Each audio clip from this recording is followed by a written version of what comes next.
Well, good morning, everybody. It's the 2nd of November, 2024. Second, oh boy, got an election coming up in a couple days. And, they've had a couple of elections already in Europe. And look at this. This is always kind of interesting. I guess this is probably not garbage. This is probably, I don't know, something where maybe they put leaves in. It's more unusual to show you like garbage and things wrong here in Belarus than right things, because most everything is pretty much set right. And it's more unusual to find like some things like this. There's actually like a garbage dumpster here, and it's apparently they took the garbage dumpster and maybe they couldn't fit everything in, and so this is why they have some of this stuff. Anyway, be gone in a few days anyway, obviously. This is Saturday today, so I don't know what to expect, if they're going to come today or not. But anyway, election fever. And along with that, I made a video. I should say first, I made a video yesterday, and it sounded like kind of rambling and stuff, so I ramble anyway, as you all know. And so I kind of deleted it. It's like talking about things that most people may be watching this, unless you're a regular, you wouldn't know a lot of the things that I'm talking about, but most of you guys are educated in who's who and and what's going on in the world. And one of the people I mentioned was Victoria Nuland, and then I started realizing a lot of people may not even know who she is. And I think she was released, so to speak, maybe, I don't know, was it 5 months ago or whatever. And what was she? She was in the State Department. Obviously, it's kind of like an assistant person. It's not like she was deputy, but she was in charge of like certain projects over here in Eastern Europe. It's very obvious. And she's known as like the midwife of the overthrow of Ukraine, because she's the one that was mostly in charge of that. And she has very, very close ties to George Soros. And if you all know who that is, he's a billionaire that is steering a lot of things, what's going on in the world, like this wokeism and the migration of, getting people to migrate into Europe and the United States and all sorts of nasty things. At least seems nasty to me and maybe to most of you, but it's very strange, because I guess in his eyes he's doing God's work, such as Victoria Nuland. And I guess they think that these wars are worth it. And it's not for the benefit of Ukraine. It certainly isn't. Even though Victoria Nuland herself, she is of Ukrainian blood, of some, I don't know which relatives or whatever. And but maybe she thinks that she's doing something for Ukraine. But obviously this is normally and truly against Ukraine, because it's in truth the rape of Ukraine. And the United States does that to many countries, as you know. And there's multiple reasons, and most of these powerful countries in the West, they don't do anything. Well, I guess I'd just say single out the United States. Great Britain might be also one. I don't know about Israel. Israel is the world's superpower as far as influence is concerned. The United States possibly is militarily, and it used to be that UK was banking wise, but it's not really true. And in truth, it's normally the United States anyway, with with all that. But the Rothschilds, of course, are from the UK. Oh gosh, I'm going into tangents, rambling again. But anyway, Victoria Nuland was out. She was on Rachel Maddow.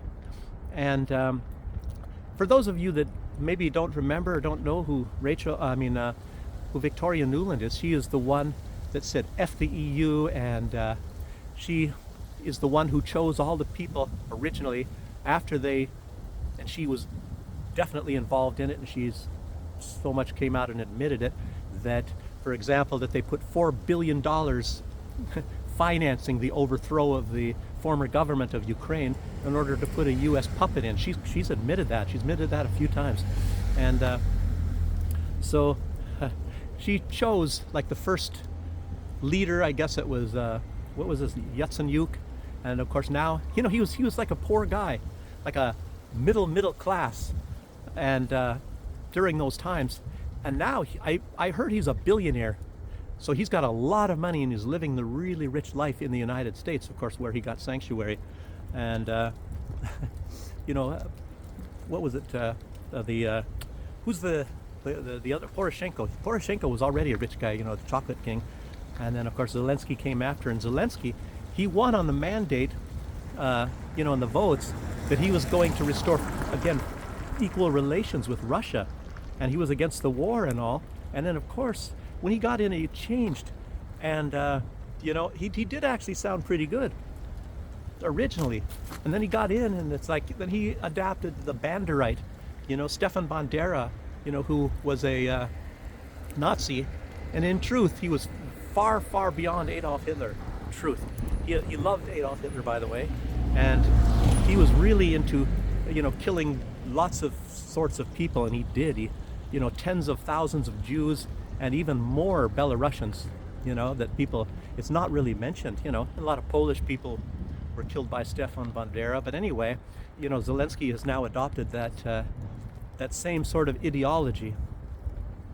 And, you know, you could do videos, you know, and I get off on these tangents, and a lot of this stuff, you know, a lot of people have said that, oh, they like it when I go off on this stuff. And a lot of you already know this information. And, you know, like such as these ideologies. And that is really and truly the evil in the world right now. And it's not necessarily the people. It's such as Zelensky himself seemed to be a very rational and decent person at the very beginning, you know. And then there are people that put things out that said he's always been very greedy and very ambitious and things like that.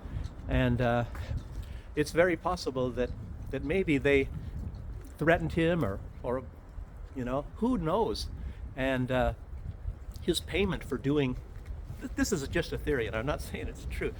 You know, it's a possible theory. I'm not saying that I believe it. I'm just wondering. You know, some people may know more than I do, and there's people that have come out and said similar things to what I'm just now going to tell you. But it's like one of his rewards for doing the bidding of those people of that ideology and the United States, which have partnered to a certain extent with that ideology, you know, which we call Nazism, not fascism necessarily, you know, at least not from the original definition of fascism. But anyway, they partnered with that, and his payment was lots and lots of money. He's got houses, and he's got a winery, he's got a casino, and lots of houses all over. He's bought houses like on, I believe it was Baker Street in London, you know. Maybe, I don't think he bought Sherlock Holmes' house, but he's right there nearby. And he bought one of these summer palaces from Prince Charles. And a lot of people, you know, it was very well announced originally when Zelensky was worth over $2.5 billion. And then it was kind of quietly sort of hinted at one point in time, very, very quickly after that he had $5 billion. And some people were believing that Zelensky now is worth over $10 billion. But it's very, very definite and very obvious that he has much more money than Donald Trump, you know. And then he runs around in a green t-shirt, you know, and some hunting boots or something like that, you know. But I don't know. But anyway, that's just one thing that I was going to just mention is about this, you know, this ideology. And these ideologies, like I said, Zionism, it's really what's terrible and what's going on. And there's hundreds. I think there was just a bombing raid.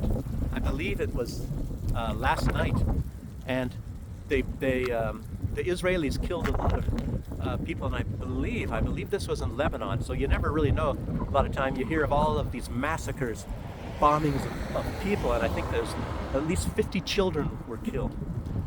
And it's just sickening stuff, you know. And everybody's looking at the election in the United States, and their attention is drawn on that circus. And we just had these other circuses, like with the elections in Moldova, is one, like Maria Sandow and her party. And one of the things that happened there is, you know, you have this like an absentee ballot things where people that are outside of the country, you know, can vote. But said she actually lost originally within the country because people did not want to be part of the European Union. And I think maybe she barely, and you got to realize that votes are skewered anyway. There's cheating in virtually every country, and most of the times they say, well, it certainly was cheating, but it's just not enough to really sway the real decision. But sometimes when it's very close like this, yeah. But they had even what was it? I'm not sometimes because it was about the same time as Georgia's just now had their vote. So maybe I think that was Georgia. So I wouldn't say it, but you saw people, on the globalist side, with big bundles of votes, shoving them in the box, to get hopefully get the vote pro-European Union, and they even admitted that that's what those votes were for. It's I don't know, but okay. But in any way, what happened in like this vote with Moldova is they have, like I said, absentee voting places, and there's apparently, and I guess this is even the truth. They have, how the size, Europe's a pretty big place, but guess what? Russia is much bigger. It's like 5 times the size of Europe, but in Europe there are 700 polling places where if you are a Moldovan that you could go to and cast your vote for whoever you want to, for which mandate and which party you wanted to vote for. And in Russia, the entire country of Russia, how many do you think there is? You would think, well, if there's 700 there, they would have, at a minimum, they would have at least, I don't know, 10,000 in Russia. But guess what? There's only 2. So if you're living in one place of Russia, it might take you, and Russia's much bigger than the United States. So if you want to go vote, it might take you 3 weeks. So depending on how you're going to be traveling, over mountains and things, like if you're in Vladivostok and you have to go to Moscow to vote, it's a long journey. As you're driving night and day, and I don't know. I've never been to Russia. I don't know if they have freeways and things like that. How fast you can get from the far east just to Moscow, which would definitely be one of the places where they would have these voting places. But it's not just that. It's not just that they had only 2 places where Moldovans can cast their vote in Russia, but they had sent only 10,000 ballots.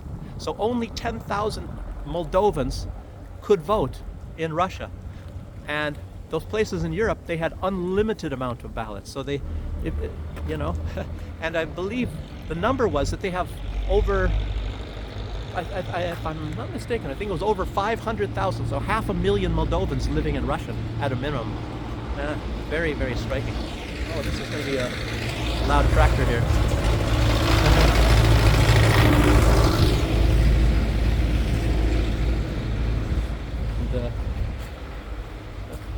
So then you can also talk a little bit about this Georgian vote in Georgia, and a lot of people are talking about that because it's very, very, very important apparently. And the United States, along, through their proxy, as you all can see right now, and it's undeniable, it's an undeniable fact that the United States controls the European Union. I used to think that there was some sort of a competition between the two, but it's not true at all. And you saw, what happened with the Nord Stream pipelines, and you see all these people. There's only 2 countries that are independent in the European Union, and because of the fact that they're not the powerful countries, that makes it so they're not really independent, unfortunately. But they're independent-minded thinking leaders, which is Fico from Slovakia, and of course there's Viktor Orban, Robert Fico, Slovakia, and Viktor Orban from Hungary, and they just want to be basically neutral and not be extremely pro-United States at the cost of their people and the countries themselves. And it's amazing, and I think a lot of people in Europe know that Germany is now a huge slave of the United States government. At least the Schultz government is, and Dina Baerbock is she's a slave of anyone that has power. And anyway, she used to be involved with the World Economic Forum, and you guys already know who that is. They're the people that want to ultimately, the main goal at the end of the day is to reduce the world's population. And Harari, I think, Klaus Schwab, he stepped down, so to speak, and I'm believing, I don't know, maybe Harari is in total control. He was pretty much, he set the agenda for Klaus Schwab anyway when he was, Klaus Schwab founded it, under their tied to Rothschilds and everything else anyway. But Harari, he wants a future without human beings. And it's not all human beings, because obviously that does not include them, even though there are human beings. But they want to get rid of everybody else. So they want, the population probably so reduced, to where there's maybe only 100,000 people on Earth, and which means them. And, machines will be running everything. They won't have to worry about us crazy people, protesting against a lot of the stuff like what they want, Remember the transatlantic partnership is one thing, Obama was trying to push that through, which meant that profits were king. Profits were king over people. So, in one of the examples they used, and believe it, this is years before this pandemic that we had. But the example that was being used was, for example, vaccines. So, if somebody created a vaccine and it ended up that 60% of the people died, or got some really terrible consequences from this vaccine, that they have no recourse to complain at all, because the priority is the profits being made from the vaccine. So you can't take them to court, and that was part of the laws that was going to be going through with this transatlantic partnership. And that's why a lot of people were really against it and protesting about it, and that was no secret. And if you remember Nancy Pelosi and how she always operates, luckily she's not in charge of the House, being the Speaker of the House of Representatives of the United States anymore, but how she operates was, when there's a law, that has to be decided on in Congress, and that included, believe it or not, that included the transatlantic partnership. She said, we have to pass this law. In other words, it has to be accepted before we can tell you what's in the law. So in other words, it's like a big secret of what they're going to do to us. Can you imagine a world like that, where leaders, they just do what they want to do, whatever advances them? And of course, what advances them is to do things that their political donors like, the ones that give them the money, the people that are getting the profits, whether it is detrimental to people or not, that doesn't matter. It's the profits. It was the profits that rule, and that was the whole thing. And Obama, he is on audio tape at one time saying that if the people of America found out tonight what my goals for America is, they would all be rebelling in the streets in the morning. And I believe what he was referring to was the transatlantic partnership. And so let's go around in a circle now, and now we're getting back to the vote. The vote in America. I just talked about Georgia, and I just talked about Moldova. And there's a lot riding, apparently, on this vote in the United States. And Donald Trump, believe it or not, on his first day, he tore up the transatlantic partnership, where the profits rule over people.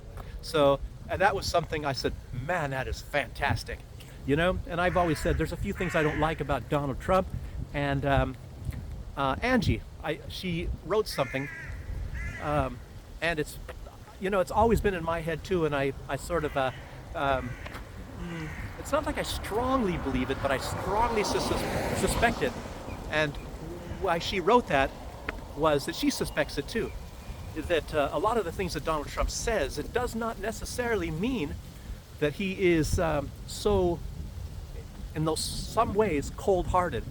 And at the same time, some of the things that sound so great from Kamala Harris is not so great after all either. Because if you're looking at Joe Biden, and Kamala Harris is nothing but an extension of Joe Biden. And they're talking about what's going on in Gaza and Palestine right now. and they say, oh, you know, and Joe Biden is acting like, oh, he doesn't like what's going on. It's because there's so many people and there's an election coming. So he has to act like he has sympathy for the Palestinians, and that he's putting pressure on Israel to stop doing that, but we'll always be a friend of Israel anyway. But at the same time, what are they doing? They're sending so many bombs. They're sending bombs, they're sending white phosphorus, banned weapons, illegal weapons. It's windy right now. Woo! They're sending illegal weapons to Israel, and they just keep coming. And a lot of those bombs, and if you're watching, if you guys have seen any of the film footage, these are like the biggest bombs, you know, below a nuclear bomb, and they're dropping them on neighborhoods. And at some point, you can see, I hope you guys are hearing me, it's very windy.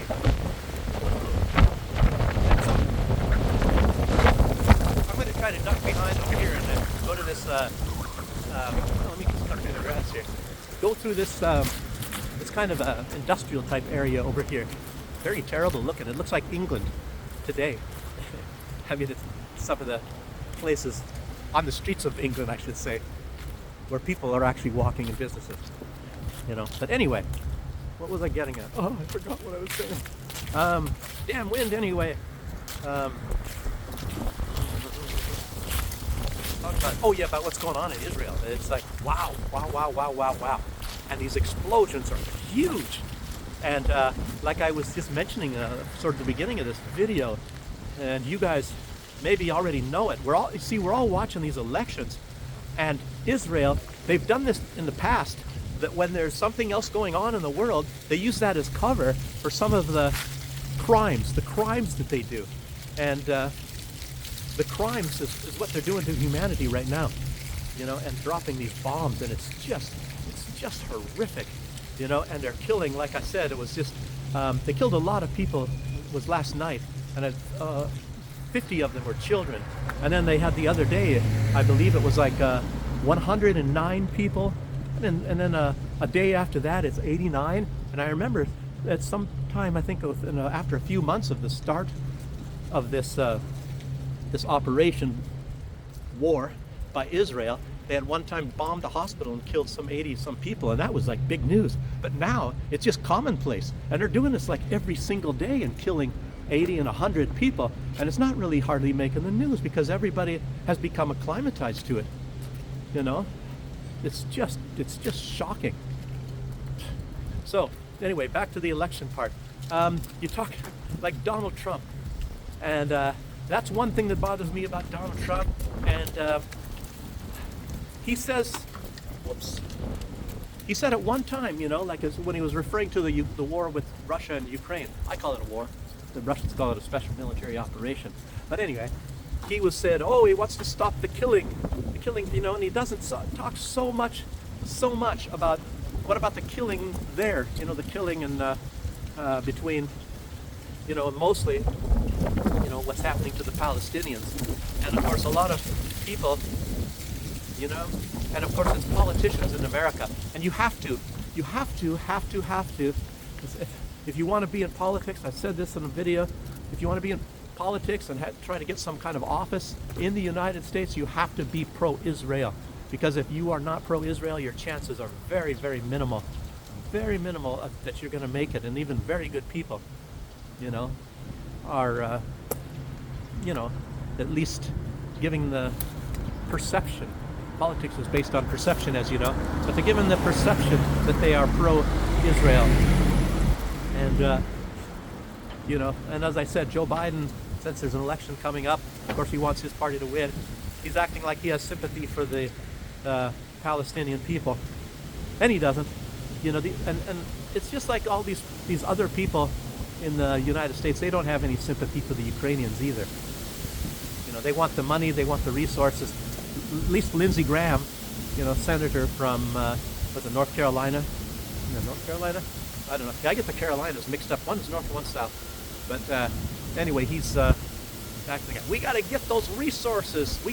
There's this and this, lithium and all that sort of thing. And that's what Germany, here in my mouth, that's what Germany wants too, as I've said in a lot of videos as well. They want the nuclear power from the Zaporozhye, and then there's parts in the Donbass area that has lithium, And of course, they want the, electric cars, and then you need the batteries, and for batteries you need lithium, things like that. And China has a lot of lithium, and a lot of the other elements that they need for an electric car. That's why they're so much cheaper when they come from China and the United States. What was that? I think it was the U.S. or was it the EU? Anyway, they both have huge tariffs on Chinese cars because the Chinese can make very, very good cars, excellent cars at a much lower price, and they hate it in the West.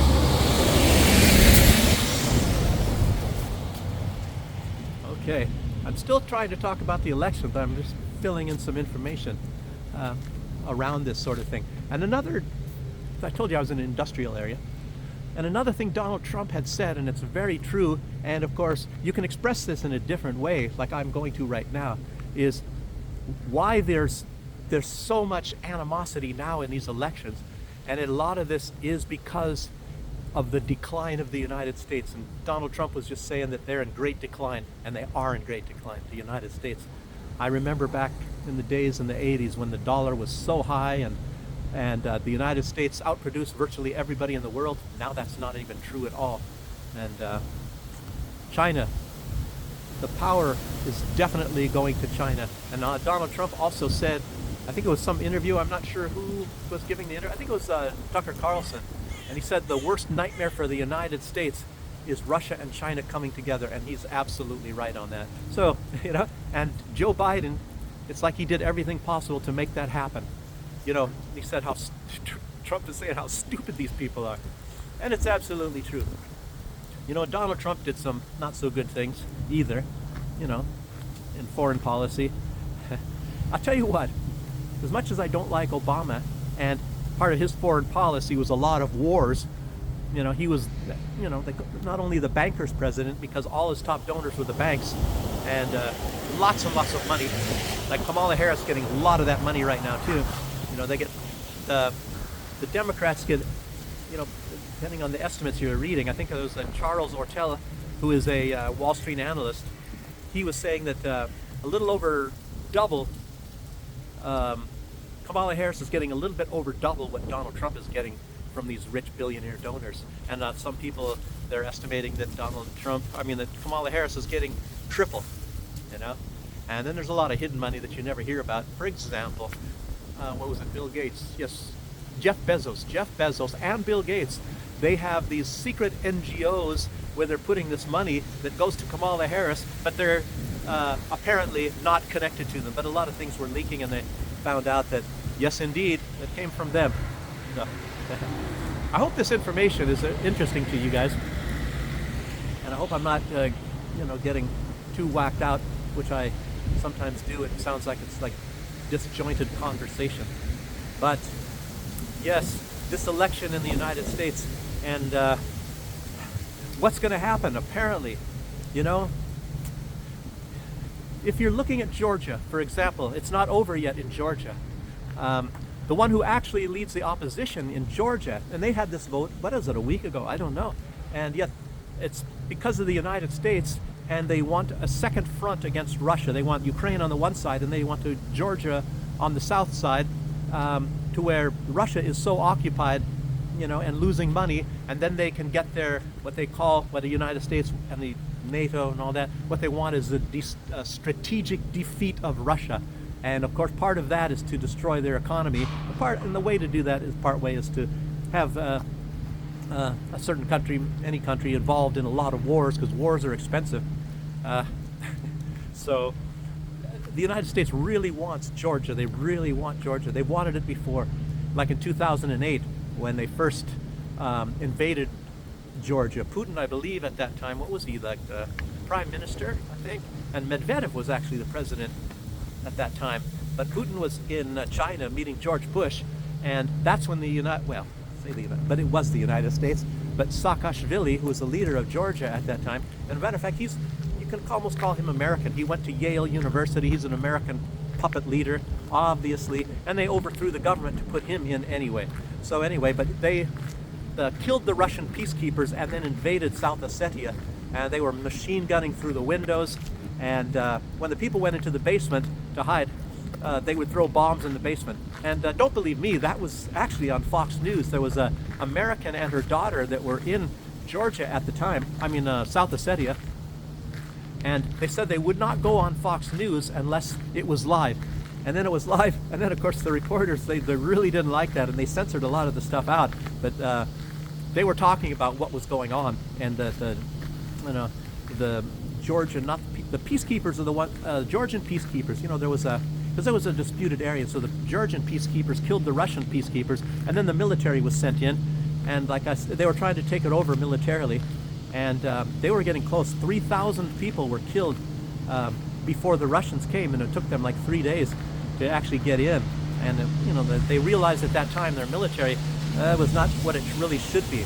So I guess the United States actually helped them out. And luckily it was a small conflict at that time. And I was going to make a short video. How long is this already? It's already 30 minutes.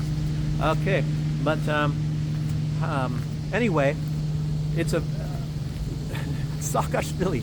He was very corrupt, and then he became, the governor of Odessa in Ukraine. He's a Georgian, American Georgian, and then he became the governor of Odessa in Ukraine, and then, very corrupt at that time too, and I think he got kicked out of Ukraine. First, I believe he was kicked out of Georgia, then he got kicked out of Ukraine, and then he went back to Georgia and he got arrested again, and he's in prison at the they're trying to bring him back, and of course, like I said, American puppet. And what's the president of Georgia now,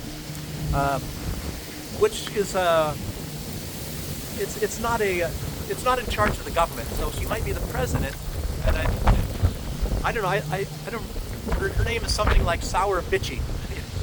That's what I call her anyway. And she's actually French.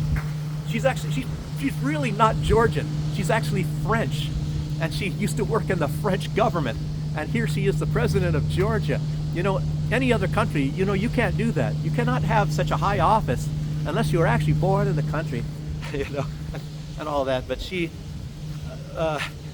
it's just amazing, and but she was assigned by Saakashvili in those old days, and that's one reason why she's there, and she's still there. It's incredible. And she was telling everybody to protest on the streets, and they're trying to overthrow the government. Obviously, she's pro-West. French, American, all that sort of thing. The French are puppets. French government is the puppets of America anyway. So, by connection, that's how that is. Really terrible. There's no independence really for so many countries on earth. Mostly, especially Europe. Terrible, terrible, terrible. But anyhow, it's not over yet. They're still trying to overthrow the government that the people elected. And I guess the Georgia Dream Party, they're the ones that won, and they had like 54% of the vote. And anyway, they're still trying, and they had Ukrainian snipers there, and they were trying to maybe stage a Maidan, but that wouldn't maybe go over too well because they did that in Ukraine, and that's already been played, and a lot of people may not like that. Apparently the Georgian people are pretty pissed off about what the West is doing to their country. They don't want to have another battle with Russia, and it's not that they're pro-Russian, and if you have to stress that they're not pro-Russian.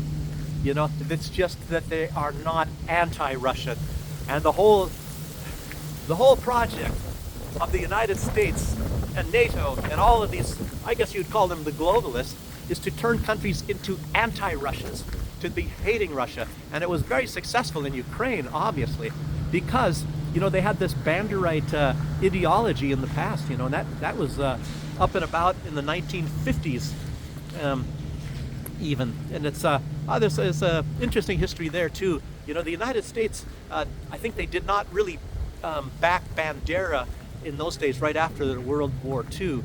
And the Germans had him in prison for a while, and it's not that they didn't like him because he had his operations in a prison. They feared him. The Germans had him in prison in Germany because they feared Bandera, but they allowed him to be running his operations. And even after the war, he had spies and saboteurs and things like that. They were killing high Soviet officials and all that. And it's not just the Jews he hated the Russians. And that is the ideology that is still alive today. And what they're trying to do, You know, this is just interesting things that maybe a lot of you guys would like to hear this stuff. You know, but the Ukrainian, that Ukrainian group, this ideology is that they for the most part believe that anything that's wrong and gone bad in Ukraine is the Russians. You know, it's sort of like Victoria Nuland, you know, with her broken record. You know, Russia did it, Russia, Russia, Russia, and Rachel Maddow and so many, you know. And a lot of these people, they know fully well that it's Russia, but they want to convince the people, you know, and it's to, you know, like I said, politics is based on perception, and they want the people to have a perception that Russia is evil, so we have to vote against them. We have to do everything because Russia, Russia, Russia, it's Russia's fault, you know. It's incredible. It's incredible. But, well, anyway, the last thing I'll talk about as far as the election is concerned, you know, it's you know, the frightening thing is, it's almost like a catch-22, is it doesn't really matter who wins on certain levels, because I'll tell you what, the foreign policy is not going to change. Donald Trump is not really going to be able to change much of anything. And coming to a dumpster, oh, look at this, people, beautiful. So, but look at this, some garbage. See this? Like I said, I'm in an industrial area. Of course, I'm next to a garbage area, so this stuff. And the crows come in and they throw things out, so that's probably why there's garbage right here. So, what was I saying? Go through here, this little interesting bush. Oh, it doesn't, on one level it doesn't matter because of a lot of this foreign policy is going to continue. It's not, in case you haven't recognized, there's not that much difference really, you know, depending on who is the president. The only one thing, and I think the globalists, if you want to call them the globalists, the shadow government, the deep state, whoever, what they didn't like about Donald Trump's first presidency is he did not start any new wars, you know. So definitely Donald Trump, no matter what, is much better than Harris. Even if I have some disagreements with Donald Trump, I'll tell you what, if I said everything about Donald Trump is so great and blah blah blah, then I would be I would feel like I'm really stupid, because, you know, and but Kamala Harris, I'll tell you what, you can't trust anything about her anyway. So, but on that level, as far as what I said, there's not going to be that much of a change in the foreign policy, and apparently the wars are going to keep going. Donald Trump is not going to get the war over in 24 hours, and everybody knows that. And on another thing to be feared is why it doesn't matter, and it does matter, but there is going to probably be some sort of violence, no matter who wins. I guess that was the point I'm trying to make. And I'll tell you, the best bet you know, to stop the violence after the election is if Donald Trump lost. But it's bad for the country, and it's bad for maybe everyone, because I think Kamala Harris is going to be a real willing puppet. And a lot of these people, as I said, they want population reduction. You know, that's their main goal overall, you know, amongst their other goals of making money and power and everything. Long-term goal, I guess, is to reduce the world's population. That sounds kind of like, you sound crazy, Duke. But unfortunately, they admit it. They come right out and say it, you know. So it's not crazy at all.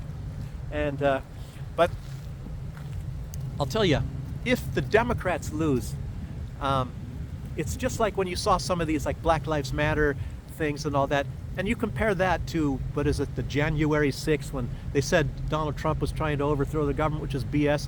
Nobody brought any guns. There was no violence, anything whatsoever. The only one that got shot was a former military woman, and it was shot by a policeman. Who knows what the heck that was all about anyway. But anyway, she was a Donald Trump supporter.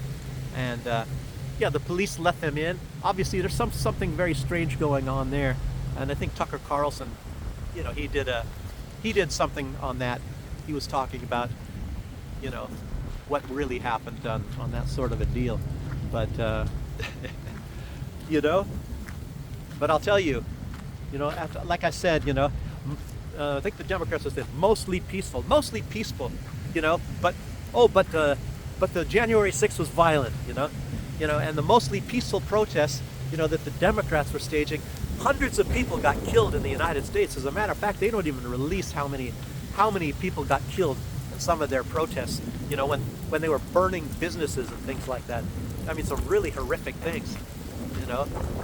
And that's, I think, who was that young guy? I think it was maybe Missouri, and they got him, and somebody was trying to kill him, and he ended up killing a person or one or two people. Young guy. He had like an M16. You guys probably know the name of the guy. All that. I forgot. But he wanted to be a very good Samaritan and try to keep people from getting killed. And they were trying to kill him. And then he actually had to shoot somebody for self-defense. That was part of those protests, the Democrats sort of a deal. Mostly peaceful. Wasn't mostly peaceful at all. So if the Democrats lose, you guys better be ready over there, you people in the United States. There might be some fireworks coming. So, but that's about all I want to say today. And it's a long video. It's not too long. But I thank a lot of you people for staying with me. And as you all know, the YouTube has a shadow ban on me. And, if you're not a subscriber, they're not going to send this video to anybody. They don't like the information I'm talking about. I was even going to talk about some biolaboratory sorts of things. And, I've been deleted already a few times from YouTube for that. And, getting strikes and all that. Gotta wait until the truck goes by here.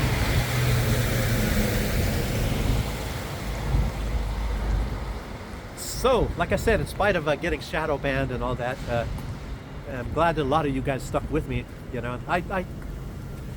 I'm hoping I'm putting out some information, and a lot of you guys know already a lot of this stuff, but maybe just adding it to these videos and then putting it in perspective for you.